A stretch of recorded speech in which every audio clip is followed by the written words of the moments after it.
అందరికీ నమస్కారం అండి. మొదటిగా తెలుగు వన్ అగ్రి ఛానల్ వాళ్ళకి నేను థ్యాంక్స్ చెప్తా ఉన్నాను. అయితే నా పేరు సునంద. ఇక్కడ మనం ఉన్నటువంటి ఫాము మొత్తంగాను 65 ఎకర్స్. అయితే ఇక్కడ ఈ ఫామ్లో నాకు చేయడానికి చాలా మంచి సదవకాశం దొరికింది. ఎందుకు ఏంటి అంటే ఇప్పుడు నాకున్నటువంటి ఫార్మింగ్ ఎక్స్పీరియన్సెస్ అంతా కలుపుకొని ఇంకా ఇక్కడేమో చాలా రకాల పండ్ల తోటలు మొత్తం హార్టికల్చర్ క్రాప్సే ఉన్నాయి. దాంతోపాటు ఇంటిగ్రేటెడ్ ఫార్మింగ్ లాగా ఉంది. ఇక్కడ మనకు డైరీ ఫామ్ ఉంది, తర్వాత పౌల్ట్రీ ఉంది, తర్వాత అదే ఆక్వా ఫిషరీస్ ఉన్నాయి. సో ఇవన్నీ కలుపుకుంటూ దీంట్లో మనం ఎలా ఏంటి ఇంకా మనం ట్రయల్ అండ్ ఎర్రర్ చేసుకొని ఇంకా సస్టైనబుల్గా ఎలా చేయొచ్చు అని చేయడం కోసం నాకు ఒక చాలా మంచి చక్కటి అవకాశం ఇచ్చారు ఇక్కడ ఫామ్ ఓనరు. సో దానికి మొదటగా నేను ఓనర్ గారికి థ్యాంక్స్ చెప్తా ఉన్నాను. అయితే ఇక్కడ ఏం చేస్తున్నామంటే మనం చాలా మార్పులు చేర్పులు కూడా చేసుకుంటూ రైజ్డ్ బెడ్స్లో అంటే ఇప్పుడు కూరగాయలు పండించడానికి దానికి షేడ్ నెట్స్ అంటే మనకు కంటిన్యూటీ అన్ని సీజన్స్లోనూ మనకి ఇప్పుడు ఎండాకాలం వచ్చిందనుకోండి కొన్ని మనకు రోజు వాడే వెజిటేబుల్స్ అవి మనకు పండవు కాబట్టి అయితే ఎలా మనం పండించవచ్చు ఏ పద్ధతిలో పండించవచ్చు అన్న దానికోసం కూడా అన్ని రిసోర్సెస్ని కూడా మనకు కల్పించడం జరిగింది. ఆ రిసోర్సెస్ అన్నీ కూడా ఉన్నాయి. దాంట్లో మనం సస్టైనబుల్గా అంటే ఖర్చు తక్కువ పెట్టుకొని మనం సక్సెస్ఫుల్గా ఖర్చు తక్కువ కాకపోయినా అట్లీస్ట్ మనం ఇప్పుడు కెమికల్ ఫార్మింగ్తో ధీటుగా కెమికల్ ఫార్మింగ్ కన్నా మంచి దిగుబడులు రావడానికి ఎట్లా ఏంటి మనకున్నటువంటి నాలెడ్జ్ని యూస్ చేసుకొని ఎలా పండించుకోవచ్చు అన్న దానికోసం ఇప్పుడు ట్రయల్ అండ్ ఎర్రర్ చేసుకుంటూ కొన్ని సక్సెస్ అయ్యాము. కొన్ని మెథడ్స్లో లీఫీస్కి కానీ కొన్ని వెజిటేబుల్స్కి కానీ కొన్ని పండ్ల తోటలకు కానీ ఎలా వాటరింగ్ ఇస్తే అంటే ఫార్మింగ్ ప్రాక్టీసెస్ ఏ విధంగా ఉంటే మనకు దిగుబడి ఎలా వస్తుంది, క్రాప్ ఈల్డ్ క్వాలిటీ ఎలా ఉంటుంది అన్నవి కూడా మనం చేసుకుంటున్నాం. దీంట్లో నాకు ఇంకా సారు నాకున్నటువంటి నెక్స్ట్ ఫ్యూచర్ ప్లాన్కి తగ్గట్టుగా ఇక్కడ మనం బయో రిసోర్స్ సెంటర్ సెటప్ కూడా చేస్తూ ఉన్నారు. సో దానికి కూడా చాలా సంతోషిస్తాను. ఎంతోమందికి ఉపాధి దొరుకుతుంది. దాంతోపాటు ఇక్కడ దగ్గరలో ఉన్నటువంటి మన తెలుగు రాష్ట్రాల్లో రైతులకు కూడా మనం ఫార్మర్ బేస్డ్ ప్రోడక్ట్స్ని కూడా మనం తయారు చేసి ఇవ్వాలన్నది మనకు ఒక చక్కటి ఉద్దేశం అండి. అయితే వెల్కమ్ యూ ఆల్. మీ అందరికీ ఇక్కడ ఉన్నటువంటి ప్లాంట్స్ కానీ క్రాప్స్ ఏంటి అన్నీ మీకు పరిచయం చేస్తాను. వెల్కమ్ టు ఈ సస్టైనబుల్ ఫామ్ అండి. ఇక్కడ మీరు చూసినట్లయితే ఈ 65 ఎకర్స్లో కూడా మొత్తం రోడ్ సిస్టమ్ చేసుకున్నారు. క్రాప్ వైజ్ డివైడ్ చేసుకుంటూ ఇందులో మనకు రోడ్డు చుట్టూ ఎటు చూసుకున్నా 65 ఎకర్స్లో మేజర్గా మనకు కొబ్బరి చెట్లు నాటడం జరిగింది. ప్రతి 20 ఫీట్కు ఇటు రోడ్డుకి ఇటు అటు ఎటు చూసినా కానీ 20 ఫీట్కి ఒక చెట్టు నాటడం జరిగింది. దాదాపు మనకు 500+ చెట్లు ఉన్నాయి కొబ్బరి చెట్లు. అందులో 2-3 వెరైటీస్ ఉన్నాయి. మేజర్ వెరైటీ వచ్చేసి మనకు గంగా వెరైటీ అండి. చూడొచ్చు మీరు ఈ ఫామ్లో. మళ్ళీ ఈ చెట్టు పక్కకి మళ్ళీ అంటే డాన్సింగ్ షేడ్స్ వచ్చేటట్లు మీకు పెద్ద చెట్టుకి మళ్ళీ పక్కన ఎగ్జాటిక్ ప్లాంట్స్ అలా ఏ ఫంక్షన్స్ జరిగినా కానీ చిన్న చిన్న ఫంక్షన్స్ ఈవెంట్స్ అలా చేసుకోవడానికి ఫ్యామిలీ గ్యాదరింగ్స్కి చాలా వెల్ డిజైన్ చేసినటువంటి ఫామ్ అండి. మీకు చాలా మజా వస్తుంది చూస్తే. అంతగాని చూపిస్తాను మీకు. ఒక్కసారి మీరు రోడ్లంతా చూసినట్లయితే ఇటు అటు మీకు స్టార్టింగ్ నుంచి రోడ్డుకు గేట్ ఎంటర్ అయినప్పటి నుంచి అంటే ఏదో మనకు న్యాచురల్గా తోరణాలలాగా మీకు చాలా బాగా వ్యూ కానీ మనం నడుస్తుంటే కానీ ఆ షేడ్లో ఎంత బాగుంటుందంటే అంత బాగుంటుందండి. అంత బ్యూటిఫుల్గా డిజైన్ చేసినటువంటి ఫాము చూడొచ్చు. కొబ్బరి చెట్లని మన తెలుగు సాంప్రదాయాల్లో తెలుగు వాళ్ళందరూ ఒక ఇంటి పెద్ద కొడుకుగా పోల్చుకుంటాము. ఎందుకు అంటే మన పొలంలో గట్లపైన కానీ చుట్టూ కానీ లేక ఎక్కడో ఒక దగ్గర కొబ్బరి చెట్లు ఉంటాయి. కొబ్బరి చెట్లు నుండి మనకు అన్నీ ఉపయోగపడేటివి. దీంట్లో మనం చూసుకున్నట్లయితే ఎండాకాలంలో మనం బాగా అలసిపోయిన బెట్టకు తట్టుకోవడానికి కొబ్బరి నీళ్లు తాగొచ్చు కొబ్బరి బోండంలో. తర్వాత కొబ్బరిని మనం పచ్చడి చేసుకోవచ్చు, తర్వాత ఆయిల్ కోసం వాడుకోవచ్చు. ఇంకా తర్వాత వచ్చేసి దీని కాయిర్ ఉంటుంది కదా, దీన్ని మనం మల్చింగ్గా చేసుకోవచ్చు. చెట్లు నాటేటప్పుడు వాటర్ ఎవాపరేట్ కాకుండా చేసుకోవచ్చు. తర్వాత కోకో పీట్ మనకి పైన మల్చింగ్ కానీ లేదా మనము కంపోస్ట్తో మిక్స్ చేసుకొని వాటర్ ఎవాపరేషన్ లేకుండా చేసుకోవచ్చు. తర్వాత వచ్చేసి ఈ కొబ్బరి మట్టలు మనకు ఫంక్షన్స్కి వాటికి డెకరేషన్కి వాడుకోవచ్చు. ఎంత న్యాచురల్గా అంటే అంత న్యాచురల్గా ఉంటాయి. తర్వాత ఇంకా మనకు యూజెస్ ఏంటంటే ఈ ఈనెల నుండి మనం చీపురు అలా చేసుకోవచ్చు. తర్వాత ఈ మట్టలు వేస్ట్గా ఎండిపోయినట్టు ఉంటే పీసెస్ చేసుకొని మల్చింగ్ లాగా చేసుకోవచ్చు.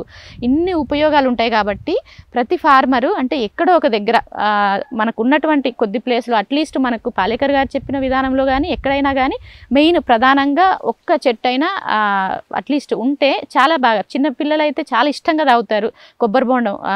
ఎవరైనా పిల్లల నుంచి పెద్దవాళ్ళు ముసలి వాళ్ళ వరకు అలసట లేకుండా ఉంటుంది, అన్ని పోషకాలు ఉంటాయి కాబట్టి తాగగానే ఇన్స్టెంట్ ఎనర్జీ వచ్చేస్తుంది. ఏ విధంగా అయితే మనకు అలిసిపోతే డిహైడ్రేషన్ అయితే సెలైన్ పెట్టుకుంటామో, సో అదేవిధంగా మనకు కొబ్బరి బోండంలో వాటర్ తాగినప్పుడు డిహైడ్రేషన్ని మనకు ఇది బ్యాలెన్స్ చేస్తుంది, డిహైడ్రేషన్ నుండి తట్టుకునేటట్టు చేస్తుంది. సోడియం క్లోరైడ్ ఉంటుంది ఇందులో కూడా.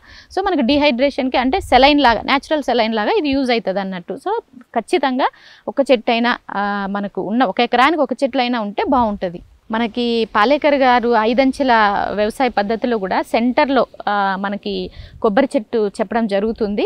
అదేవిధంగా అంటే మనకు ఆ ఊర్లలో పొలాలు గట్ల మీద నాటుకుంటే అంటే ఫ్యూచర్లో మన గట్టు అక్కడి వరకు అని ఈజీగా ఐడెంటిఫికేషన్, గొడవలు అవి ఇవి కూడా లేకుండా ఉంటాయి. ఇంకా మీకు చెప్పాలి అంటే అసలు కొబ్బరి చెట్టు గురించి ఉపయోగాలు అందరికీ తెలిసిందే, కానీ మనకు చెట్లు అంటే అటు ఇటు దారికి అటు ఇటు ఉండడం వల్ల ఏంటంటే మనకు ఎండ నుంచి అంటే ఎండాకాలంలో కూడా చాలా ఆ చల్లగా ఆ షేడ్స్, డాన్సింగ్ షేడ్ లాగా ఆ షేడ్, ఆ చల్లదనము, మనం నడుస్తుంటే కూడా అదొక తెలియని చాలా మంచి ఫీలింగ్, ఎక్కడో ఉన్నట్లు అనిపిస్తుంది. రోడ్ సైడ్కి అటు ఇటు పెట్టుకుంటే మనకు ప్లేస్ కూడా ఇంకా మనకు అంత ఎక్కువ ఆక్యుపై కాకుండా ఉంటుంది. దీని కింద కూడా అన్ని పంటలు వస్తాయి. వీటి పాదులలో కూడా మేము ఇప్పుడైతే క్రీపర్స్ వేస్తూ ఉన్నాం. అన్నీ కూడా ఈ వాటర్తోనే మనం ఇంకా ఎన్నో రకాల మొక్కలు పెంచుకునేటట్లు కూడా ఉంటుంది. సో ఈ ఇయర్ మేము మిరియాలు కూడా ప్లాన్ చేసాము అండి. సో మనకు షేడ్ ఎక్కువ ఉంది కాబట్టి, షేడ్ తక్కువ ఉంది కాబట్టి మనకు ఇక్కడ ఈ వెదర్లో తట్టుకునేటువంటి బాగా వచ్చేటువంటి వెరైటీ మిరియాలను కూడా మనం సెలెక్ట్ చేసుకున్నాము. ఇక 2-3 మంత్స్లో ప్లాంటేషన్ కూడా చేస్తాము. ఆ విధంగా కూడా మనకు స్టేకింగ్ లాగా మిరియాల చెట్లకి సపోర్ట్గా కూడా ఉంటుంది. మనకు ఒక దగ్గర 2-3 పంటలు పండించుకోవచ్చు. ఇక్కడ చూస్తే అండి ఈ ఫామ్లో మొత్తం రెడ్ సాయిలే, ఇది మొత్తం 65 ఎకర్స్ కూడా రెడ్ సాయిలే అన్నట్టు. అయితే ఇక్కడ మనం ఇప్పుడు ఏం చేస్తున్నాం, ఇక్కడ చూడండి ఎంత క్వాలిటీగా ఉందో ఈ సాయిల్ అంతా కూడా చాలా బాగుంటుంది.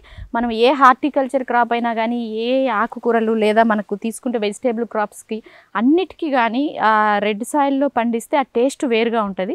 ప్లస్ రెడ్ సాయిల్లో ఎక్కువ ఐరన్ ఉంటుంది, అదేవిధంగా పొటాష్ కూడా ఉంటుంది. దీంట్లో ఆర్గానిక్ మ్యాటర్ కొంచెం తక్కువగా ఉంటుంది, దాంతోపాటు నైట్రోజన్ కూడా తక్కువ ఉంటుంది. అవి మనం న్యాచురల్ ఫార్మింగ్లో జీవామృతం, ఘనజీవామృతం వాటితో పాటు మనము కంపోస్ట్ తోటి కూడా మనం వాటిని బ్యాలెన్స్ చేయొచ్చు. బట్ మనకి ఏ క్రాప్ అయినా, ఇది ఎందుకు రెడ్ సాయిల్ గురించి చెప్తున్నాము అంటే వర్షం వచ్చినా కానీ వాటర్ కంటెంట్ ఎక్సెస్ అయినా కానీ ఈజీగా డ్రైన్ అయ్యే క్వాలిటీ ఉంటుంది. ఎక్కువ అంటే నీళ్ళు ఎక్కువ ఉన్న దాంట్లో పండించిన దానికి టేస్ట్, నీళ్ళు తక్కువ ఉన్న దాంట్లో అంటే ఇది ఈజీగా డ్రైన్ అయిపోతుంది కదా, దీంట్లో పండితే ఏదైనా టేస్ట్. కానీ మ్యాంగోస్ కూడా అట్లా చూడొచ్చు మీరు, రాయలసీమ అటు సైడ్ ప్రాంతంలో పండిన మ్యాంగోస్ కానీ వేరే ప్రాంతంలో పండిన మ్యాంగోస్ కూడా చాలా తేడా ఉంటుంది అన్నట్టు. సో ఈ రెడ్ సాయిల్ మనం పర్టికులర్గా ఇప్పుడు ఇక్కడ ఎందుకు చేసుకున్నామంటే, మనం ఇక్కడ వచ్చేసి ఆకుకూరలు లీఫీస్ గ్రోయింగ్ కోసం, లీఫీస్ కోసం మనము ఈ బిట్టు పెట్టుకున్నాం, అన్ని డివైడ్ చేసుకోవడం జరిగింది. దీంట్లో మనం కేజెస్ లాగా చేసుకొని వాటిలో ఇది ప్లస్ దీంతోపాటు కంపోస్టు, దీంతోపాటు ఘనజీవామృతం ప్లస్ వరి ఊక అంటారు కదా, వరి ఊక, అదేవిధంగా మనం చార్కోలు. సో దాన్ని మొత్తం బయోస్ తోటి, బయో ఫర్టిలైజర్స్ తోటి ఇనాక్యులేట్ చేసి దాన్ని మనం డెవలప్ అయిన తర్వాత ఆ మిక్చర్ అంతా మనం కూడా ఈ కేజెస్లో నింపుకుంటాం. లూజ్ సాయిల్ ఉంటుంది కాబట్టి ఆకుకూరలు ఈజీగా మన మెయింటెనెన్స్ కోసం, ఎందుకంటే సో ఇలా మనం సెలెక్టెడ్గా వేసుకున్న మట్టిలో కింద ఏం కేజెస్లో కాబట్టి మనకు కలుపు కూడా తక్కువ సమస్యగా ఉంటుంది. అదేవిధంగా పైన వచ్చేసి మనం మొత్తం కూడా క్రీపర్స్ వేస్తాం కాబట్టి చాలా బాగుంటుంది గ్రోత్ కానీ ఏదైనా కానీ. దానికోసం ఇక్కడ ప్రిపరేషన్ కోసం ఇక్కడ పెట్టుకోవడం జరిగింది, కేజెస్లో నింపడం కోసం రెడ్ సాయిల్ ఇక్కడ పెట్టుకోవడం జరిగింది. ఇక్కడ మీరు చూస్తున్నది వరి పొట్టు లేక వరి ఊక అంటారు కదా. సో రైస్ మిల్స్లో వడ్లు బియ్యం ఆడిచ్చిన తర్వాత పైన షెల్, వడ్లకి ఉన్నటువంటి షెల్ అండి. దీన్ని మేము ఎక్కువగా యూస్ చేస్తూ ఉంటాం న్యాచురల్ మల్చింగ్ కింద, డ్రాగన్లో ప్లస్ కొన్ని కొబ్బరి మొక్కలకు వాటికి వాడుతున్నాం. అదేవిధంగా మేము వచ్చేసి అవకాడో మొక్కలకు కూడా మల్చింగ్కి వాడాము, న్యాచురల్ మల్చింగ్కి. ఎందుకు అంటే వాటర్ ఎవాపరేషన్ తొందరగా కాదు, ప్లస్ గడ్డిని కూడా రాకుండా చేస్తుంది. వాటర్ లోపల అంటే ఒక్కసారి వాటర్ 1 అవర్ ఇస్తే 1 వీక్ కన్నా ఎక్కువ రోజులు తడి అలాగే ఉంచుతుంది. ప్లస్ ఇది స్లోగా న్యాచురల్ మెటీరియల్ కాబట్టి మెల్లగా డిగ్రేడ్ అవుతూ ఉంటుంది, డీకంపోజ్ అవుతూ ఉంటుంది. దానివల్ల మనకు ఆర్గానిక్ మ్యాటర్ అందుతుంది దానికి, ప్లస్ ఇందులో సిలికా అన్నది ఎక్కువ ఉంటుంది. దానివల్ల ఏమవుతుంది, ఆ మొక్క తీసుకోవడం వల్ల సిలికాను దాని షెల్లు, కాయ కానీ చెట్టు కాండం కానీ ఆకులు కానీ గట్టిదనం ఉండడం వల్ల పెస్ట్ అటాక్ కూడా చాలా తక్కువగా ఉంటుంది. సో రెసిస్టెన్స్ పవర్ కూడా పెంచుకుంటుంది, క్వాలిటీ కూడా ఎక్కువగా ఉంటుంది అన్నట్టు. దానివల్ల మేము వరి ఉనక వాడుతూ ఉంటాం. ఈ వరి పొట్టు దీన్ని మేము ఆకుకూరలు పెంచడానికి ప్లస్ రైజ్డ్ బెడ్స్లో కూడా ఇప్పుడు వాడుతూ ఉన్నాము. దేనికి మిక్స్ చేసి చేసి సాయిల్ లూజ్గా ఉంటుంది, అన్నిటినీ పట్టి పెట్టుకుంటుంది. దీని చార్కోల్ కూడా మేము వాడుతూ ఉన్నామండి. ఎందుకు అంటే ఇందులో చార్కోల్ దీన్ని కూడా మనము బయోచార్ లాగా చేసి వాడుకోవడం జరుగుతుంది. అది కూడా మీకు చూపిస్తాను. సో ఇన్ని విధాలుగా మనకు ఉపయోగాలు ఉన్నాయన్నట్టు వరి ఉనక. ఇది తక్కువ కాస్ట్, మన ఫార్మింగ్లో చాలా యూజెస్. నేచురల్ ఫార్మింగ్ చేసేటప్పుడు ఈ వరి ఉనక ఎలా వాడుతాము, వరి గడ్డిని కూడా మనం మల్చింగ్గా వాడుకోవచ్చు. బట్ ఈ ఫామ్లో వరి గడ్డి అంతా మనం క్యాటిల్కి వాడతాము. సో అది లేదు కాబట్టి దానికి ఆల్టర్నేట్గా మనం దీన్ని వాడుకోవడం జరుగుతుంది. ఆ వరి గడ్డి కూడా మనం రైజ్డ్ బెడ్స్ మీద కానీ వేసుకోవడం, లేకపోతే ఇంకా మల్చింగ్ కింద వేసుకోవడం కూడా దానివల్ల లోపటున్న మైక్రోబ్స్కి షేడ్ ఉండి ప్లస్ వాప్సా అన్నది క్రియేట్ అవుతుంది. వాప్సా అంటే మట్టిలో మనకి ఎయిరేషన్ బాగా ఉండి దానివల్ల మైక్రోబ్స్ యాక్టివిటీ బాగుంటుంది, వాటి వృద్ధి కూడా బాగుంటుంది, దానివల్ల మొక్కకు పోషకాలు కూడా బాగా అందుతాయి అన్నట్టు. సో అది కూడా క్రియేట్ అవుతుంది.